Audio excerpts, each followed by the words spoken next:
j'ai assisté à une conférence qui a suscité chez moi quelques réflexions. Le traitement médiatique de l'information scientifique, par Florent Martin. À la fin de la vidéo, je vous passerai un long extrait que je trouve très éclairant. Il essaye de décortiquer la façon avec laquelle les médias, presse, blog, télé, présentent les résultats de la science au grand public. Vous l'avez compris, je pense que les médias ont une part de responsabilité dans la façon déformée que les gens ont de se représenter la science. Moi, ce qui m'interroge spécifiquement, ce sont les phénomènes paranormaux, les pseudo-sciences et les mécanismes avec lesquels on trie le vrai du faux, afin de se forger nos croyances. Mais c'est exactement les mêmes processus pour se faire une opinion sur un fait de société, une affirmation chiffrée d'un homme politique, sur les OGM, le nucléaire ou les pesticides. Lorsqu'un sujet scientifique est systématiquement présenté de façon alarmiste, juste pour faire du buzz, à long terme, ça peut guider toute notre conception du monde. Moi, lorsque je parle de la science dans mes vidéos, je ne parle que de la science au sens de la méthode scientifique, c'est-à-dire le processus intellectuel d'acquisition de connaissances basé sur l'observation du réel. C'est cette méthode que je propose d'utiliser pour étudier les phénomènes paranormaux. Mais en fait, c'est aussi la méthode qui est utilisée par un enquêteur de police lorsqu'il essaye de réunir les preuves et les arguments de la culpabilité d'un suspect. C'est aussi la méthode utilisée par un journaliste d'enquête qui essaye de réunir les preuves et les arguments à propos d'un événement politique ou social dans le monde, à la recherche de vérités factuelles sur l'actualité. C'est aussi la méthode d'un cuisinier qui teste une nouvelle variation avec des nouveaux ingrédients, qui goûte et qui modifie un peu, ou pas, la recette d'origine selon si c'est concluant. Certains militants anti-science qui remplissent mes réseaux sociaux pensent critiquer la science en critiquant les scientifiques. Ils sont révoltés par les scandales, réels ou supposés, sur la corruption par les lobbies, les erreurs, les incompétences, les fraudes, etc. Mais même si un chercheur se trompe, se laisse corrompre ou fraude, oui, ça existe, ça ne remet pas en cause la méthode scientifique. Exposer au grand public l'existence de scientifiques qui utilisent mal la méthode, ça ne signifie pas que la méthode est mauvaise, ça signifie juste que certains scientifiques utilisent mal la méthode, ce dont personne ne doute. Un média, lui, ne peut pas résister à faire des titres de ce genre. Science et vie, quand les scientifiques trichent. Le point. Et si Darwin s'était trompé? Libération. Comment Monsanto a financé des scientifiques pour défendre le glyphosate? Agoravox. Einstein s'est trompé sur la gravité. À tort ou à raison, le fait est que les médias ont une grande appétence pour ces titres chocs, car nous autres lecteurs, on adore voir déboulonner les puissants. Certains religieux ou spiritualistes pensent critiquer la science en critiquant les théories scientifiques. Ils sont gênés par les implications réelles ou supposées de la théorie de l'évolution par la sélection naturelle ou de la théorie du Big Bang. Mais même si une théorie est véritablement fausse, et ici aussi ça existe, ça ne remet pas en cause la méthode scientifique. Personne ne prétend que les équations ont un taux de fiabilité absolu, elles ont un domaine de validité. L'équation de la gravitation de Newton, par exemple, marche du tonnerre dans la plupart des cas. Mais on sait qu'elle marche moins bien avec des densités de masse très fortes. Elle n'est pas fausse, il faut juste savoir dans quel domaine elle marche bien et dans quel domaine elle ne marche pas. Un média, lui, il ne peut pas résister à faire des titres sensationnalistes du genre. Le Figaro. Toute la physique moderne pourrait être à revoir. Futura Science. La mécanique quantique est-elle fausse? Agorabox. Et si la science du 21e siècle faisait fausse route? Trust My Science. La théorie de la relativité d'Einstein a été invalidée. À tort ou à raison, le fait est que les médias, bien sûr, adorent faire ce genre de titres chocs. Car nous autres, lecteurs, on adore voir remettre en question les idées reçues. Mais même dans les cas où ces titres sont justifiés, parce que parfois c'est justifié, parvenir à mettre en défaut une théorie dans certaines conditions extrêmes ne veut pas dire que la science se trompe, ni que la méthode scientifique est mauvaise. Ça veut juste dire que les théories scientifiques avancent, s'ajustent, se précisent. C'est pas pareil.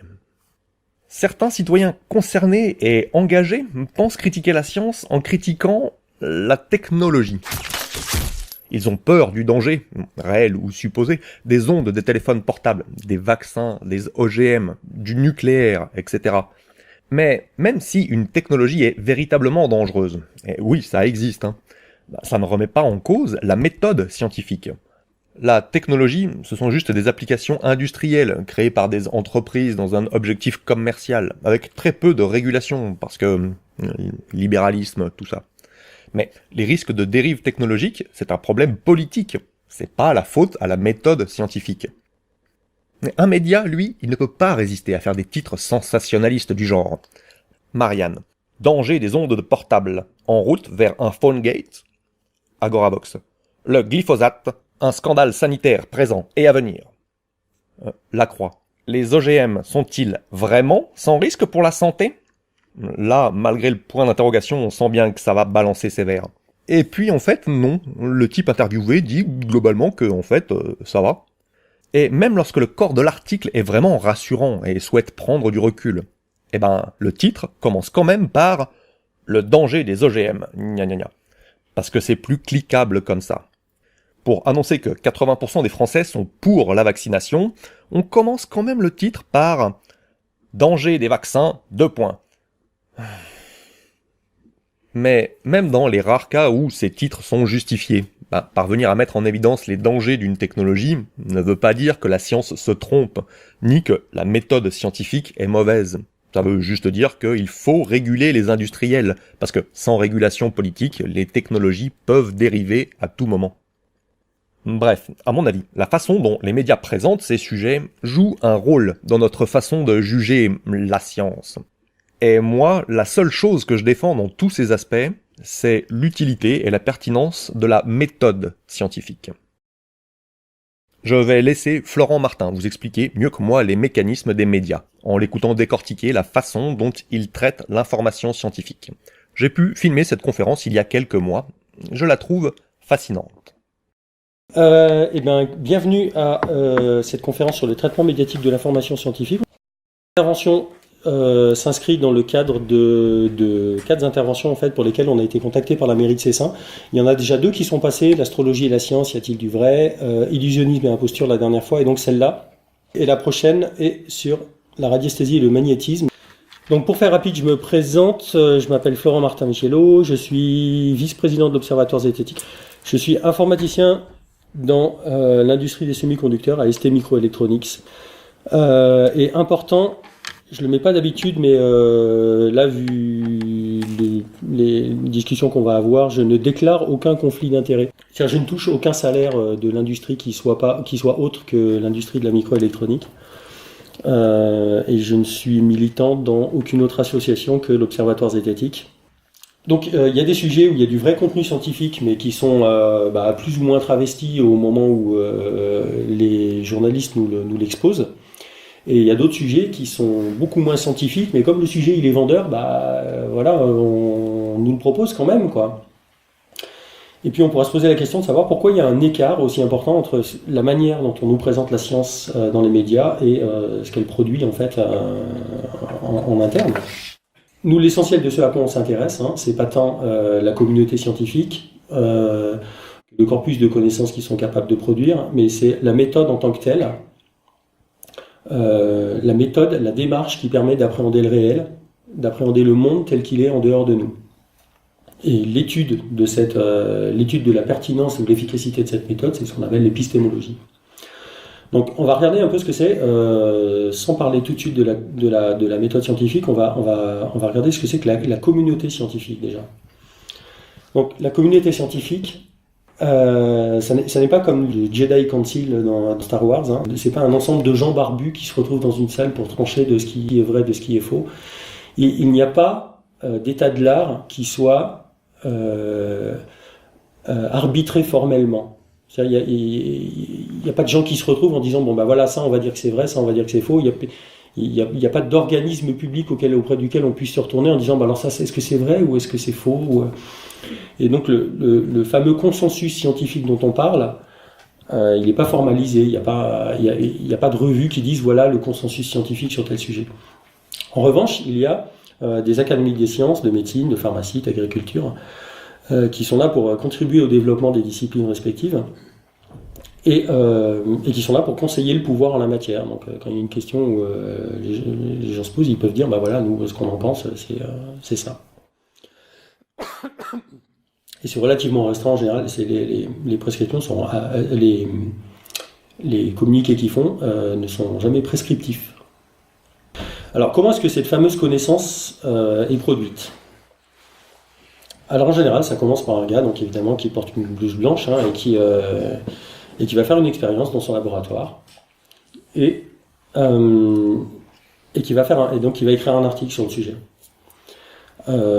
pour raconter son expérience, quelles sont les conditions expérimentales dans lesquelles il les a faites, et il va soumettre son article à un éditeur. L'éditeur, il va y avoir quelques allers-retours qui vont être faits entre l'éditeur et le scientifique et le chercheur pour essayer de faire en sorte que l'article rentre dans les canons de la publication. Je vais y revenir juste un peu après. Et surtout, ce que l'éditeur va faire, c'est contacter des spécialistes du domaine, un comité de relecture, donc, qui sont des pairs du chercheur. Donc l'éditeur en fait se met entre le comité de relecture et le chercheur, tout simplement pour éviter, parce que le comité de relecture est anonyme. D'accord ? Donc en fait, ce qui va se passer, c'est que le chercheur va envoyer son article à l'éditeur va sélectionner une poignée de gens qui sont particulièrement compétents dans le domaine, ils vont lui faire lire l'article et ils vont leur demander faites-moi un retour sur cet article pour me dire si c'est du lard ou du cochon, est-ce que c'est pertinent, est-ce que vous pensez qu'il y a suffisamment la cohorte est suffisamment grande, est-ce que les conditions expérimentales sont pertinentes, voilà. Et donc l'éditeur récupère les commentaires, les font suivre au chercheur qui va amender son article à la lumière de ses commentaires pour essayer de le rendre un peu plus pertinent. Suite à quoi, l'éditeur donc va publier dans son magazine, dans sa revue, l'article en question. Article qui va donc cascader auprès de tous les autres scientifiques qui sont de la communauté. Donc ils vont lire ça et qui vont faire des retours vers l'éditeur. Pour éventuellement soumettre d'autres articles qui peuvent être des critiques. Donc dans le fonctionnement, il faut bien comprendre qu'il n'y a pas de dogme. On dit souvent, oui, mais les scientifiques, si ça rentre pas dans les cases, si ça rentre pas dans le champ de la science, d'un seul coup, c'est difficile de publier un article à partir du moment où, si le truc est trop révolutionnaire, il va être rejeté par les scientifiques d'entrée. Alors qu'en fait, non, c'est un peu l'inverse qui se passe. C'est que si vous proposez une publication dont les résultats sont inattendus, surprenants ou controversés, pour peu que vos conditions expérimentales soient sérieuses, que votre article soit sourcé, vous avez de plus grandes chances d'être publié que si vous faites une reproduction, par exemple, d'expériences passées. Un autre élément, c'est que la critique, elle est bienvenue, elle est encouragée même. C'est très important pour les scientifiques donc il y a des colloques scientifiques dans lesquels, sur un sujet X ou Y, quand on va parler du climat par exemple, on va réunir tous les gars dans une salle et puis on va essayer de se mettre d'accord sur essayer de comprendre en fait, pour favoriser en fait, réduire la longueur de ce cycle à travers les publications, de faire en sorte que les gens ils se rencontrent pour mettre en commun des moyens ou des choses comme ça. Et donc chacun vient et amène son grain de sel et va expliquer quel est l'état de l'art pour lui. Et les critiques à ce moment-là sont vraiment encouragées, parce que l'idée, c'est pas de se passer de la pommade dans le dos, l'idée c'est vraiment d'essayer de mettre le doigt sur ce qui fait l'objet d'une controverse, par exemple, et d'essayer de voir, si on n'est pas d'accord sur ce sujet-là, manifestement, il y en a peut-être un de nous deux qui a plus raison que l'autre, quelle expérience on pourrait faire ensemble, ou séparément, pour essayer de trancher cette question-là. Quelque chose qui est très important, c'est la réplicabilité. Je ne sais pas si c'est un mot qui est français en fait, ça. Non ? Vous comprenez ce que ça veut dire ? L'idée c'est que l'expérience, si elle a marché dans votre labo, il n'y a pas de raison qu'elle ne marche pas dans un autre labo, parce que les lois de la physique étant à peu près les mêmes dans tout l'univers, en principe, si ça marche quelque part, ça doit marcher ailleurs. Et un autre truc qui est important, c'est les méta-analyses. Quand il y a suffisamment de publications qui ont été faites sur un sujet, il y a un moment à partir duquel, par exemple l'homéopathie, il y a noir de publications qui ont été faites sur le sujet, il y a un moment où il y a suffisamment de données suffisamment d'expériences qui ont été faites sur le sujet pour qu'on s'intéresse à l'idée de faire des analyses statistiques, mais sur l'ensemble du corpus de toutes les expériences qui ont été faites. Et ça permet d'avoir, au lieu d'avoir 50 expériences avec une petite cohorte, de considérer ça comme une expérience avec une grosse cohorte. Ça permet de dégager de faire une sorte de résumé en fait d'état de l'art sur un sujet et d'avoir une puissance statistique qui est plus intéressante. Et surtout, le plus important, c'est que le corpus de connaissances, il est perpétuellement remis en question. On ne considère pas que les choses sont acquises. Il y a la méthode scientifique en tant que telle. Là, pour le coup, je parle moins de l'aspect humain des scientifiques que de la méthode en elle-même. Elle est d'une humilité qui force l'inspiration, hein, puisqu'on n'hésite pas à reconnaître qu'on s'est trompé, en fait, en principe. Hein. À la lumière des faits, on doit être capable de changer son opinion, et retourner sa veste, c'est une vertu. Alors, on parlait des publications scientifiques et on disait qu'elles étaient publiées, mais elles sont publiées dans quoi? Donc voilà, des revues scientifiques, en fait, il y en a plein. Hein. Elles sont extrêmement spécialisées. Elles sont souvent assez chères. Elles sont quasiment tout le temps en anglais. Et donc, elles sont classées par discipline, en fait. Hein. Donc, on va prendre un exemple, par exemple, la chimie. Si on regarde dans la chimie, en fait, il y a des sous-catégories. Hein. La biochimie, la chimie analytique, la chimie appliquée... la chimie médicale, organique, physique, il y en a plein de sous-catégories. Et même dans chacune des sous-catégories, il y a également plein de revues. Donc voilà, regardez, juste par exemple dans la chimie organique, il y a déjà 57 revues en fait, qui publient des articles de chimie organique. En voici une, par exemple, JOC, le Journal of Organic Chemistry. Et donc, quel est le format de ces articles? Donc voilà, ça c'est pour vous montrer. Un article, c'est hyper standardisé. Hein. Donc il y a un titre en gras en haut avec la liste des auteurs. On va venir sur le détail de ces trucs-là. Un article fait en général, je dirais, entre 2 et 20 pages. Hein. Ça c'est un article assez typique hein, en chimie. Donc on voit, il y a 2-3 graphiques. Donc ça commence toujours par un titre avec un résumé, le tout est en anglais, hein, comme dirait Chris Mich, vous pouvez publier en Swahili, hein, mais la visibilité que vous allez avoir n'est pas terrible en fait. Il y a une liste des auteurs aussi qui est dans un ordre précis, mais en fonction des contributions, ou alors des fois il y a des doctorants qui font le boulot, mais c'est leur maître de... la personne qui encadre leurs travaux qui publie en premier auteur, c'est un peu scandaleux, mais bon, c'est la coutume, manifestement. Il y a une introduction, donc essayer de faire un état de l'art avec une revue de la littérature, c'est-à-dire sur la question qu'on entend traiter, où est-ce qu'on en est en gros. Voilà. Donc j'ai lu les papiers des autres, et il me semble que la problématique aujourd'hui, ça on va considérer que c'est acquis parce qu'on a beaucoup de publis sur le sujet et qu'elles sont relativement fortes. Par contre, il y a telle expérience qui n'a pas été faite. Donc petit contexte pour essayer de savoir où est-ce qu'on en est. Après, donc derrière, l'idée c'est qu'une fois que vous êtes là, il faut faire donc, une hypothèse, donc expliquer qu'est-ce que vous entendez tester à travers l'expérience que vous allez faire. Et vous allez donc décrire la méthode que vous allez mettre en place pour vérifier cette hypothèse, valider ou invalider cette hypothèse. Donc là, il s'agit d'être pointilleux, c'est-à-dire de décrire de manière suffisamment précise les conditions expérimentales que vous allez mettre en place pour que, éventuellement, si quelqu'un d'autre veut répliquer votre test, qu'il ait l'intégralité des détails nécessaires, par exemple, quel est le type de matériel que vous avez utilisé ou quelle est l'analyse statistique que vous avez favorisée pour traiter les résultats, afin qu'il puisse reproduire, lui, l'expérience de son côté dans les mêmes conditions. Et si tout se passe bien, il devra trouver en principe les mêmes résultats. Si ce n'est pas le cas, il faut se poser la question pourquoi. Après, donc, une fois que vous avez expliqué la méthode, vous déroulez l'expérience et vous montrez quels sont les résultats que vous avez obtenus. Donc, il y a une publication où vous dites quels sont clairement les résultats que vous avez obtenus. Et c'est dans un autre chapitre, qui est la discussion, qui vous allez dire, voilà les résultats que j'ai obtenus et voilà les conclusions que j'en tire. Pourquoi c'est dans 2 chapitres séparés? Parce que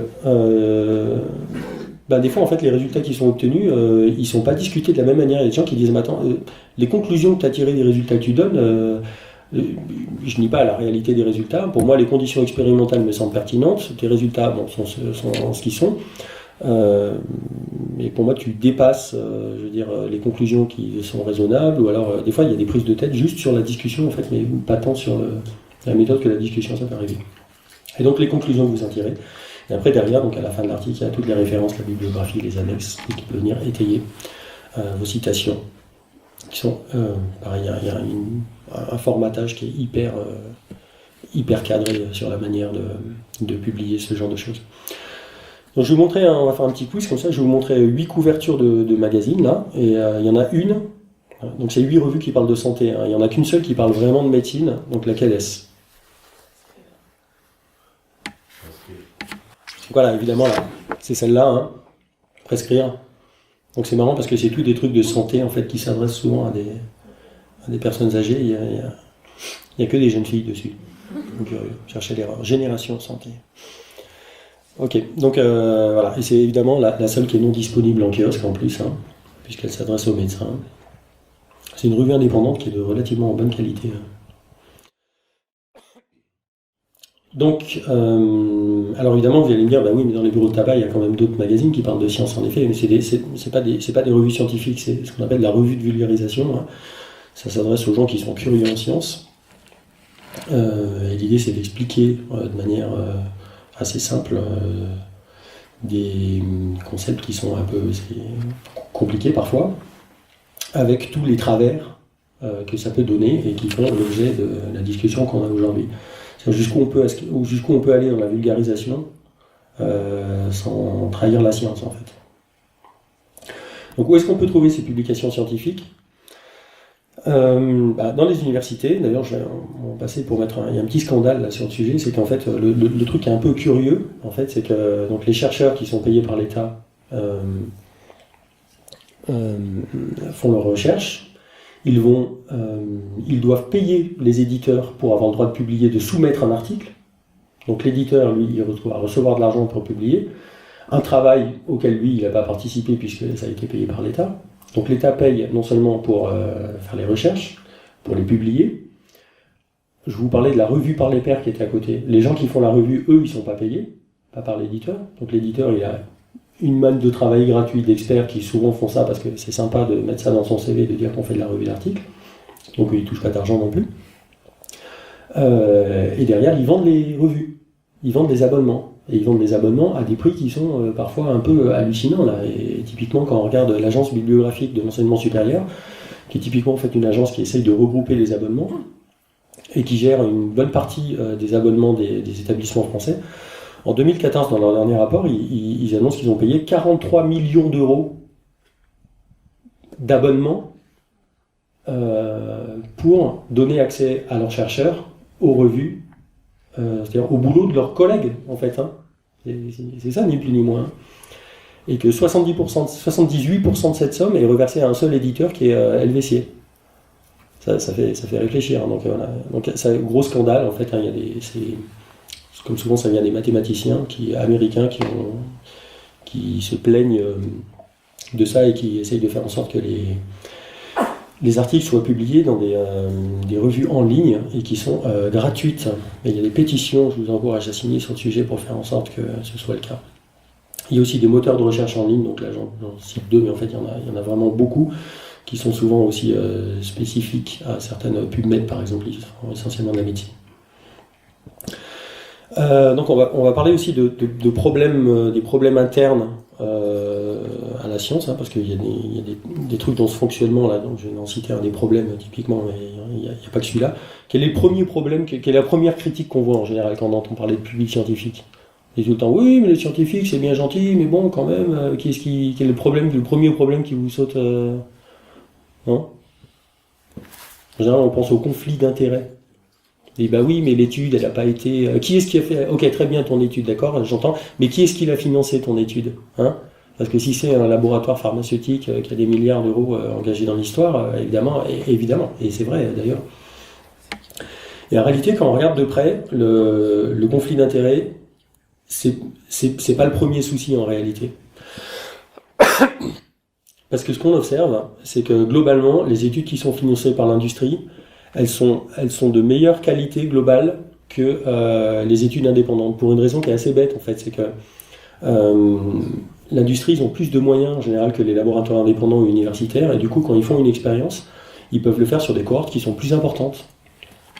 Et du coup le pouvoir, la puissance statistique en fait des expériences qu'ils font, globalement est meilleure. Et un autre détail, c'est que les gens qui font les publications sont payés par les labos, mais le labo ne publie pas en son nom. Hein. Celui qui publie le papier, c'est le chercheur. Et c'est lui qui s'engage en son nom. Et du coup, c'est sa crédibilité en tant que professionnel qui est engagée. Donc, c'est pour ça qu'en général, les gars essayent de ne pas faire complètement n'importe quoi dans les publis. Parce que si vous publiez une bêtise de votre côté et puis qu'il y a 50 réplications derrière qui montrent exactement l'inverse, vous passez pour un guignolo en fait. Un autre point, c'est que on critique souvent les industriels en disant bah oui, mais c'est scandaleux qu'ils fassent des publis, c'est scandaleux qu'ils. Bah oui, mais enfin, en même temps, je veux dire, si vous voulez mettre un nouveau médicament sur le marché, la moindre des choses avant de le mettre sur le marché, c'est que vous vous assuriez vous-même que le truc il fonctionne, quoi. Donc c'est pas complètement surprenant non plus que les industriels ils testent leurs produits. Le biais le plus important en réalité, c'est le biais de publication. Parce que on disait tout à l'heure, là, c'est la moindre des choses que les industriels ils publient, ils évaluent leurs découvertes, mais ce qui est très important, c'est qu'ils publient leurs résultats et qu'ils publient tous leurs résultats. Parce que si vous ne publiez pas tous les résultats, ce qui arrive, et c'est le biais de publication, c'est ça, l'idée c'est que, imaginez par exemple que le chercheur fait l'expérience 10 fois, en ajustant un petit peu les paramètres de son expérience, et puis 9 fois, c'est un échec, ça marche pas. Il n'a pas réussi à mettre en évidence ce qu'il voulait. Et puis coup de bol, la 10e, ou alors pour une raison peut-être qu'il n'a pas réussi à identifier, ou alors tout simplement parce que toutes les expériences sont faites avec une marge d'erreur en fait, et que des fois on tombe dans la marge d'erreur, hein, ça peut être un faux positif par exemple. On pense que le phénomène est là alors qu'en réalité on a mesuré ou le hasard, ou alors une condition expérimentale qu'on n'avait pas maîtrisée, et que du coup le gars ne publie que quand il obtient un résultat positif. Ne reste dans le corpus de ce qui est accessible à ses pairs que l'expérience qui a été un succès. Et les 9 qui ont planté, elles sont restées au fond de son tiroir. C'est pour ça qu'on appelle ça l'effet tiroir en fait. C'est pour chaque publication qui a été publiée et rendue et qui est rentrée dans le corpus des connaissances, combien sont restés dans le tiroir. Et c'est dramatique parce que typiquement, imaginez qu'on fait un défi à pile ou face comme ça, et je vous dis, moi je suis capable d'influencer les pièces, d'accord, et que je fais tout systématiquement pile.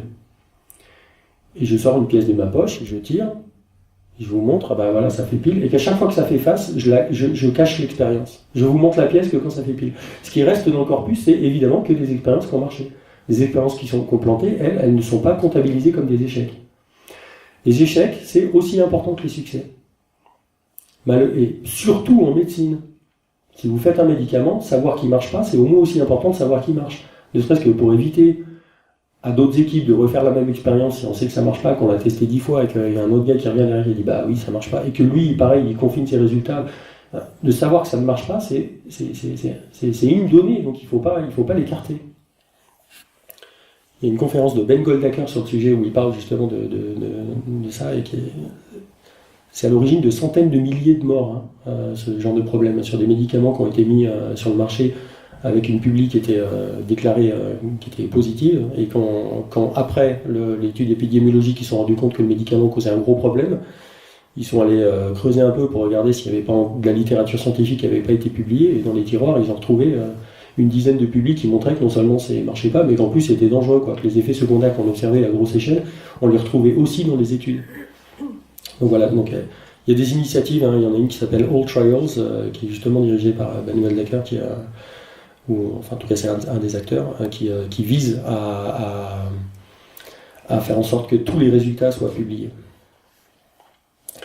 Donc il y a les auteurs qui se réfrènent, mais il y a aussi les éditeurs qui posent problème dans ce biais de publication. C'est que c'est beaucoup plus facile de publier un résultat positif qu'un résultat négatif. Si vous arrivez et que vous dites, voilà, moi je vais...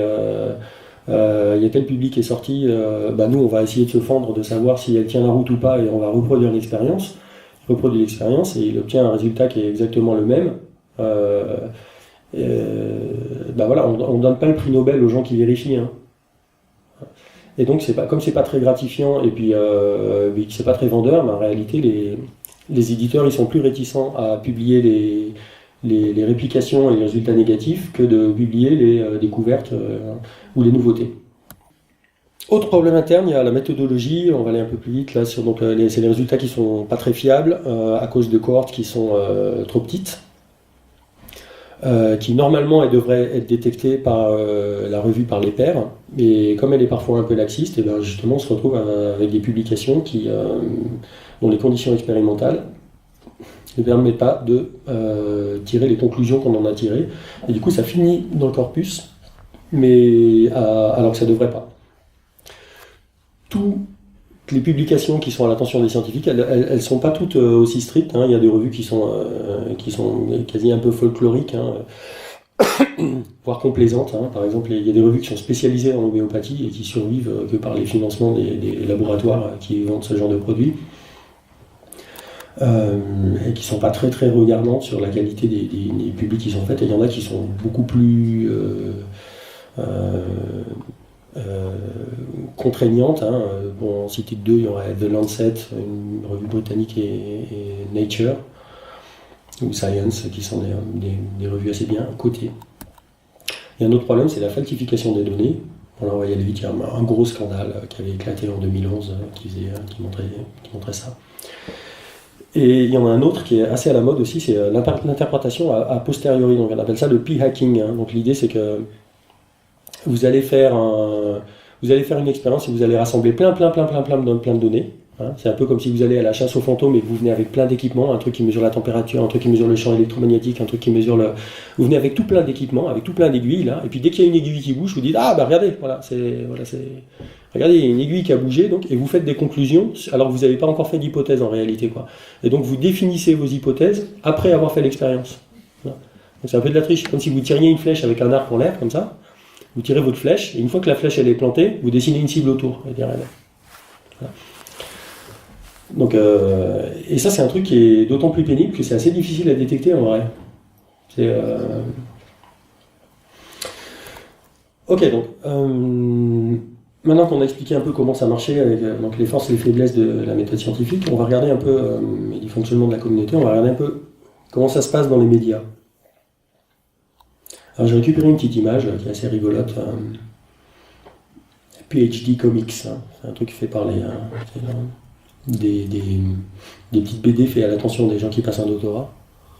Et il parle du cycle de l'information scientifique. Donc ça commence en haut, hein.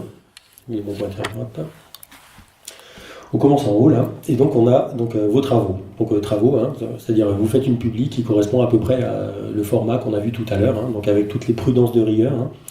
Donc A est corrélé avec B, avec tel facteur, 0,56, étant donné le C dans les conditions D en supposant E. Pof. Alors après, évidemment, ça passe par le service de communication de votre fac, hein, parce que quand vous faites une découverte comme ça, il faut que ça se sache que ça a été fait dans votre université.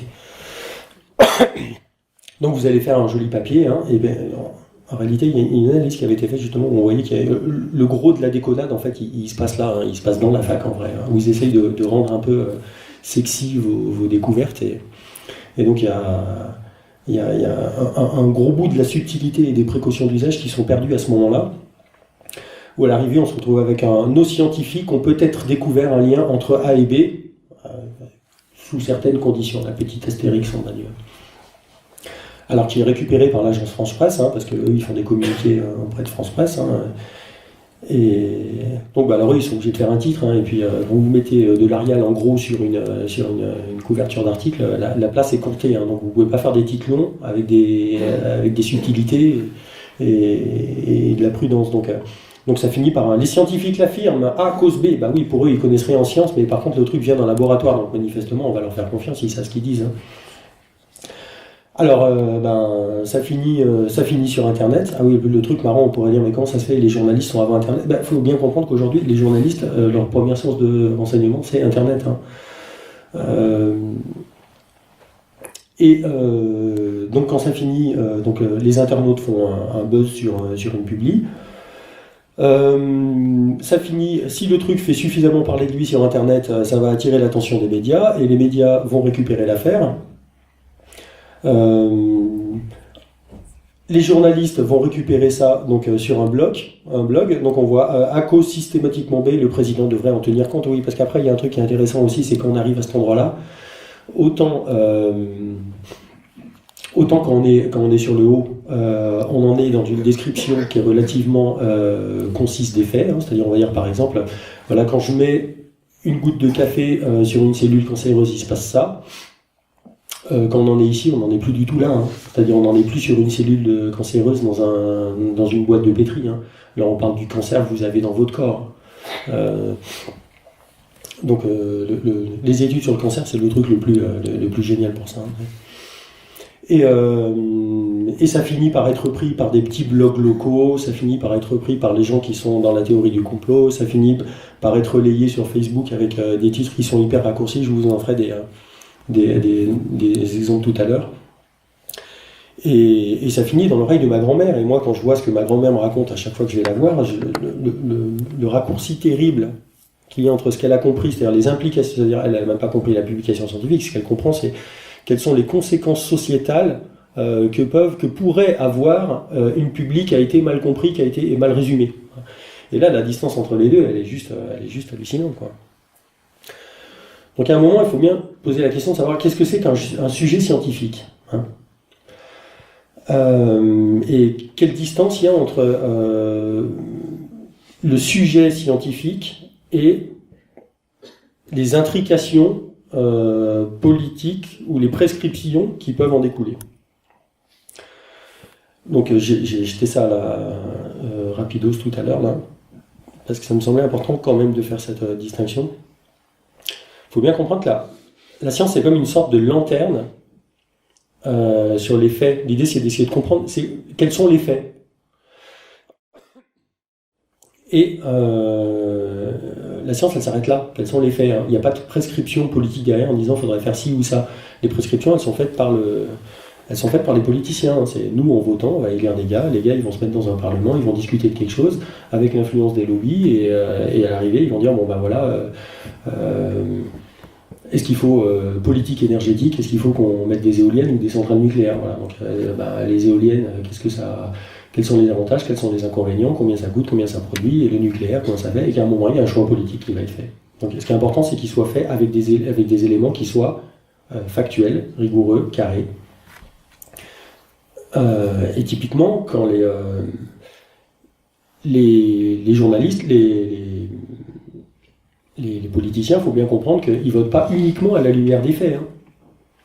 Les lois qui vont être votées, ils vont être votées à la lumière des électeurs. Si tous les électeurs pensent qu'une connerie, ils vont se rallier à leurs hypothèses également, éventuellement.